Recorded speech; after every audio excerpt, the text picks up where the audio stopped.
Well, I'm here on Lake Seminole. It's late February. The water is in the mid-50s, and today's the final day of practice for the Bassmaster Tour event on Lake Seminole. It'll be the third event of the year. And the last couple of weeks since Okeechobee have just been full tilt for me. You know, I left Lake Okeechobee. I drove to Atlanta, straight through all night, and did a Bass University, and then went on home and worked a dealer promotion for Skeeter Boats for a couple of days, and then drove back down to Tallahassee, where I left my rig and flew out to Austin, Texas, and Knoxville, Tennessee for 2 more Bass Universities. And I just landed night before last at about 11 o'clock at night for practice to start on Monday morning. And it's just been a grind, and I don't know if my voice reflects it or not, but I've just been feeling pretty rough. I don't know if I've got that, starting to get that flu thing that everybody has. You know, you shake a lot of hands at those sports shows, and you meet a lot of people, and every year it seems like this time of year, I don't know if it's because I just get run thin or it's actually just pick up something from the shows. I seem like I get sick, and I just feel I'm just dogging, man. Every day it just doesn't seem to get any better. And I really don't have an opportunity to go to the doctor, you know, and try and get some medicine, because it's just, you know, it's daylight till dark out here. The upside is I feel pretty confident that I found some fish the first 2 days of practice that are going to play out pretty well in this tournament. I found a large flat area with some humps and depressions in it on Lake Seminole at the mouth where Spring Creek and the Flint River meet each other. And the grass is kind of short, and I'm working a lipless crankbait, an LV 500 Lucky Craft over top the grass, and I've caught some really nice fish. I'm not getting a ton of bites, but, you know, enough to make me think like I could stay out there and catch them pretty good in the tournament. Today, though, what I'm trying to do is I'm trying to give myself a backup plan, because a high wind would really hurt me. So I've worked my way back into some of these backwater ponds and marinas, and I'm going to work into some boat trails today to try and give myself an out in case the wind would just howl.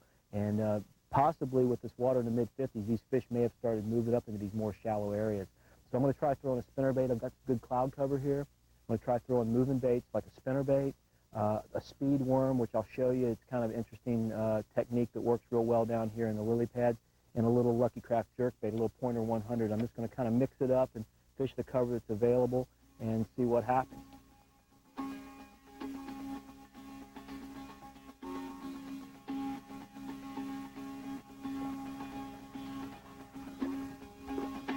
Pickerel, keep the pike. That's a hazard of fishing in some of these southern waters. You think of pike, you think about northern pike up north, but we got these little chain pickerel. All the waters down here have chain pickerels in them. You can't hardly get away from them. A lot of them are little guys like this, but you can catch them up to, you know, 2.5, 3 foot long, and they like the same lures that bass like. They will eat the paint off a little jerkbait. A lot of times.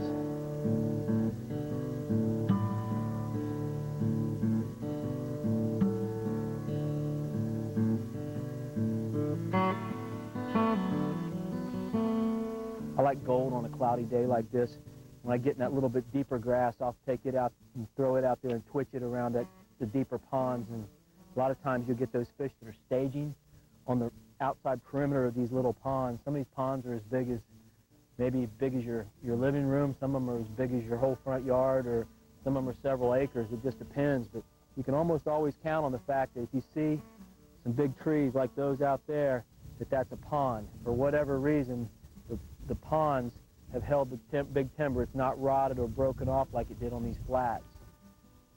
There's a stump right there.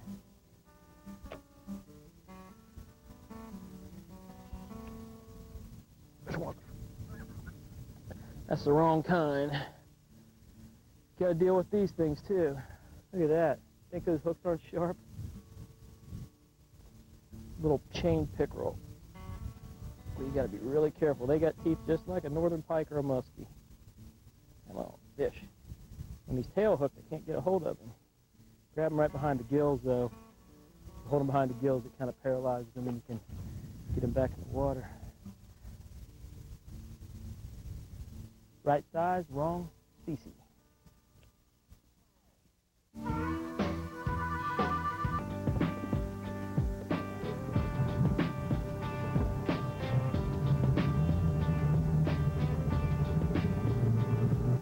I'm on a vast flat right where a major feeder tributary and the main river come together, and it has a lot of ponds and ditches in it. And what makes this area most attractive to me, and I think why I had more success in this area in practice than any other place, is because the grass, the hydrilla, is short coming off the bottom. And when I work my lipless crankbait over top of it, I can pick the top, but there's still not a lot of area between the top of the grass and the bottom. We're in 5 or 6 foot of water, and then you'll drop into 10 or 12. It seemed like you get the bites up on that shallower flat area. A lot of the areas on the lake, I found that the vegetation grows out of 8 or 10 feet of water, and it grows almost to the surface. And you've got so much area between the top of the grass where the bait is and the bottom where a lot of the fish are, they can't come through the grass to get the bait. So if you're fishing baits that are ticking the top of the grass, it's important to have vegetation that's not super tall. And the only way that you can judge that is by using your depth finder. You look at your depth finder and you see where the ultimate bottom is with the gray line, and then how tall the stalks of grass are, and then that determines it. And then what you need to do is to have a bait that will get down and bump that grass. You want to have something that can contact the top of the grass, not so deep that it's digging into the base of the stalks, but just picking the top. And that's when the strikes happen.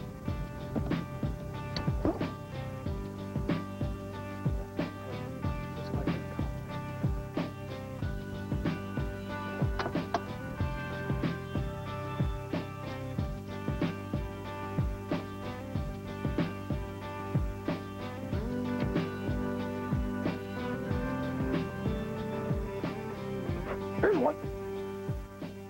Oh. Whew. He hit the bait, and when he shook his head, the bait found him in the side. He's barely hooked. Whoa, that's a nice one.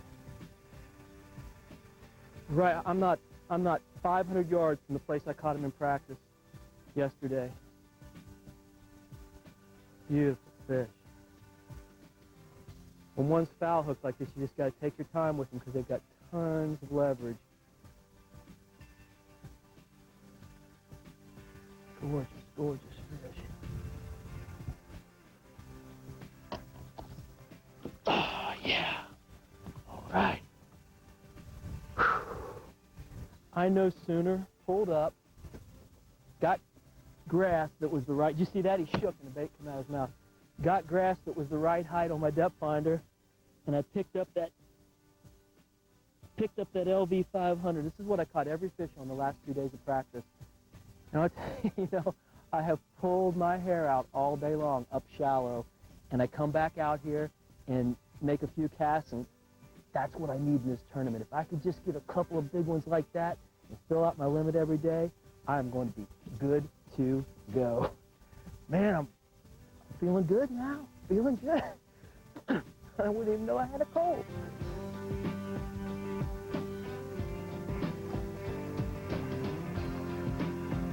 That's unbelievable. That was my first cast. No TV trick. I mean, I pulled up, threw the trolling motor down, made my first cast on this spot, and caught that big sucker. And you know what? That was so cool. I mean, in the tournament, I'd have had a heart attack with that fish hooked on the outside edge, like outside of the mouth like that. But what happened was when the fish come up, it shook and the bait popped out of its mouth and it got caught in the side. So if you want to know whether you should be using sharp treble hooks or not, you better use sharp trebles. It makes all the difference in the world. Whew. I'm having fun now.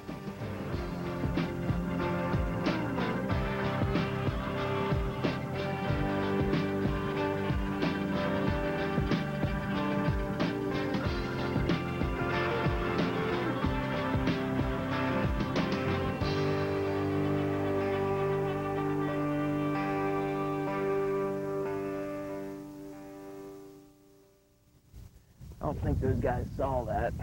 They were facing the other direction around the backside of that island. Hope they didn't see it.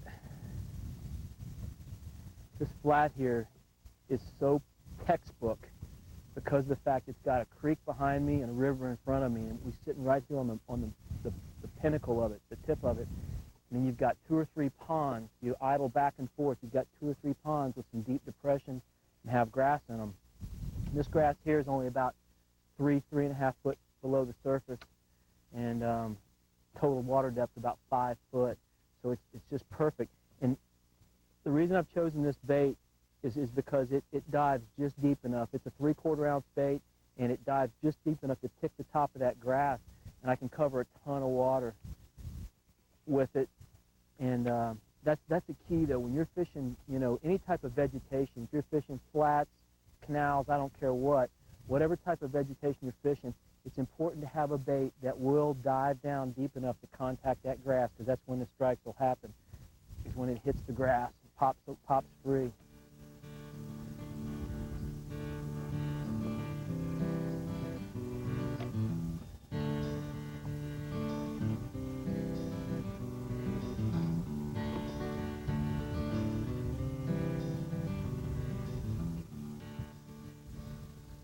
Two nice ones he's caught. I caught that big one there, and he's caught two big ones here. He's catching his on spinnerbait. A lot of fish here. A lot of fish here. That's two big ones right just within a quarter of a mile here. And the place where I caught him day 1 and day 2 of practice is just down right before you get to that island. So I can probably concentrate all of my efforts on this one flat. The only thing that could really hurt me is just a real hard south wind. The dam's down this way. A real hard south wind might make it kind of mess us up. But other than that, I think we'll be fine.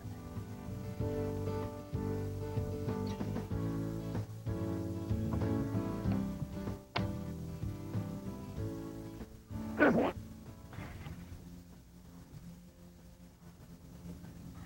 Oh.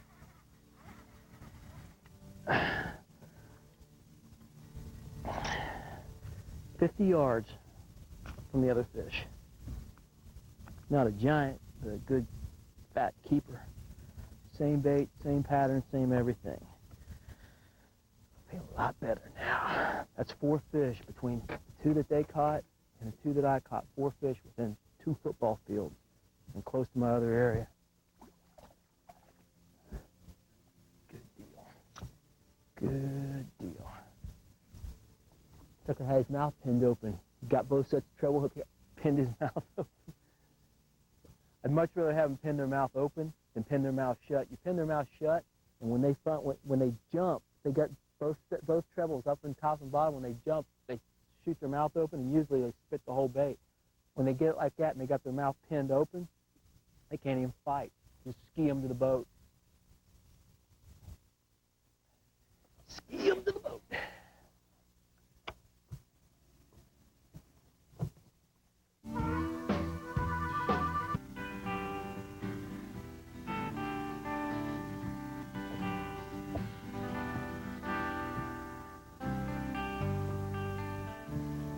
Well, I had one just whacked this thing a minute ago. I'm talking, just killed it and didn't get it.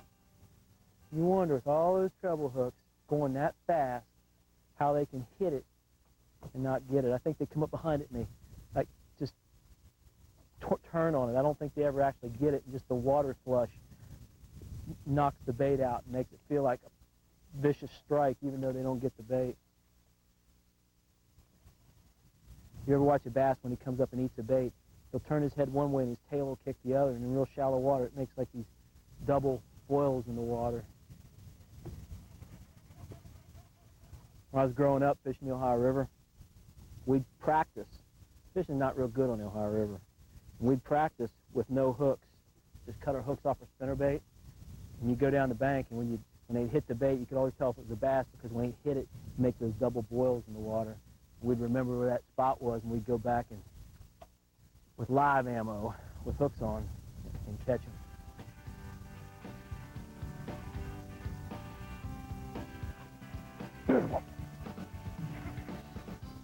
It's not that big. The grass.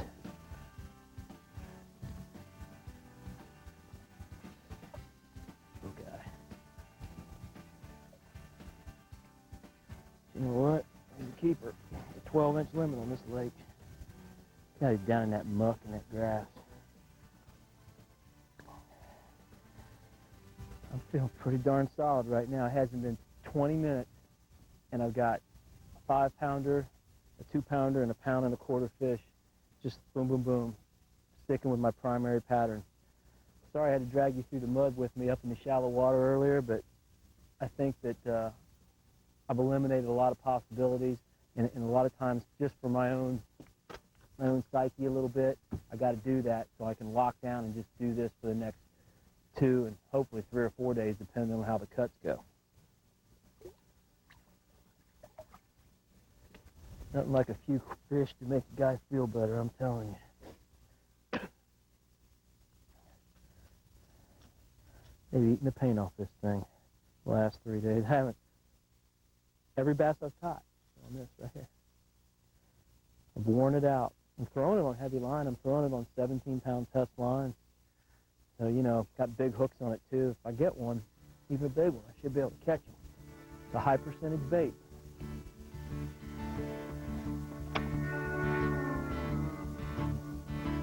I'm excited.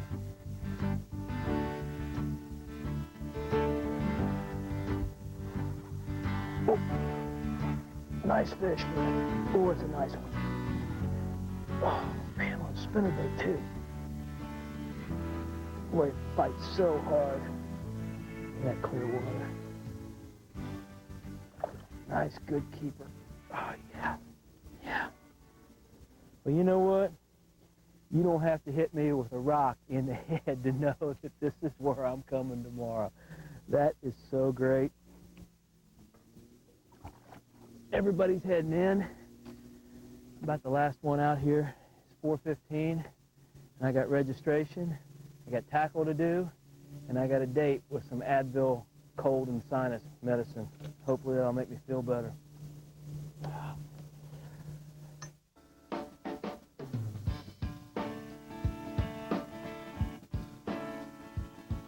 You know, it's bad enough to go out and have a bad day, but to feel terrible and have a bad day it's just really not fun. It's not a day I like to be a pro fisherman.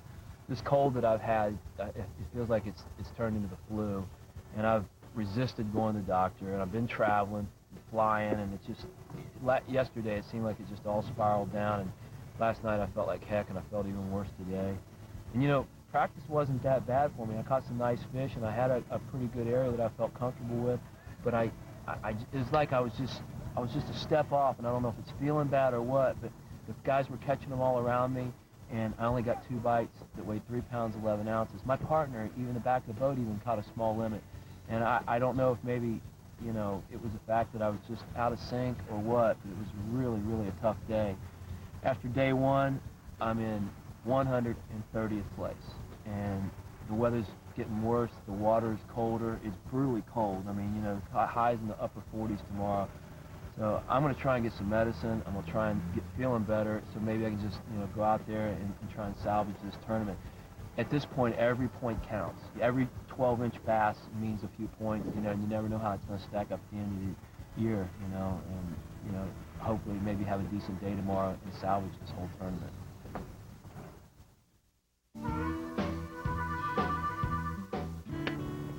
You know, it's amazing how a few antibiotics and a big day will make you feel a lot better. I'm still hacking and coughing, but I want to tell you something. I turned this tournament around today, and it happened at about 1 o'clock.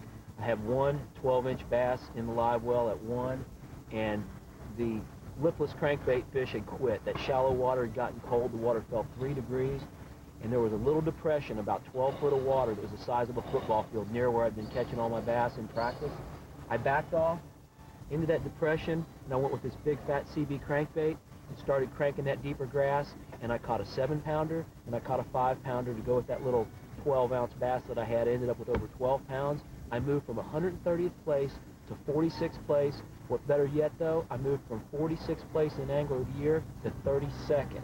So after 3 events, I'm styling. I'm right where I need to be heading into the next tournament, which will be Toledo Bend.